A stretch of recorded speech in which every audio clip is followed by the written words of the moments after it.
دخوازم از حوله خود بخوینم بزیزم. به وانگوتن و داخوازان اسماعیل زاروک 9 سالی که خودی پیوستین تایبته هیوین خواه دین زمان.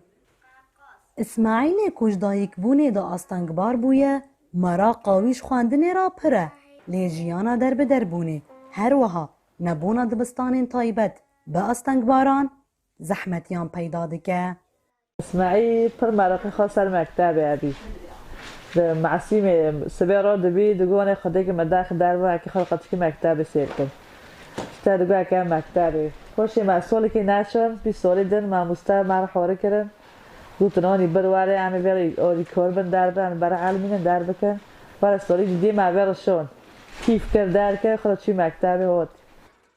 تاوی همو زور و زحمتیان لی افراوش نبویه کلم لپیش وین اسماعیل جبو چوینا رفن خواندنه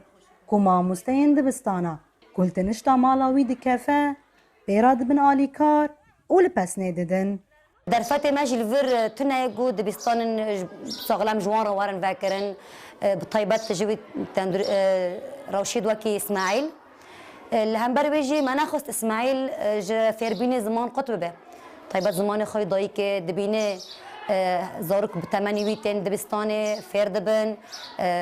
جيانا خبر دوام دكن هنا كي دلويجي پریشان دبه لهمبر وی مخواست اسماعیل در بازی دبستانه ببه بمارا اسماعیل بری چوینا دبستانه فدوک بو و پر کم تفلی هفرین خواده بو لی در باس بوناوی ده ناوا خواندنگه هیدا باندوره که ارینی چیکر نتنت فیر بونه ده لی درونیاوی جی 3 سال نه گود دبستان ده فیر دبه داندن استاندنی وی زیده تربیه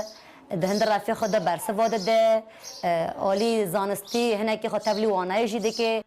شرط و مرجن در بدربونه این زحمت هر وها نبونا خواندنگه هن تایبت به آستنگ باران پری جاران دبره گر لپیش کسین خودی پیوستین تایبت کوک همو زاروکان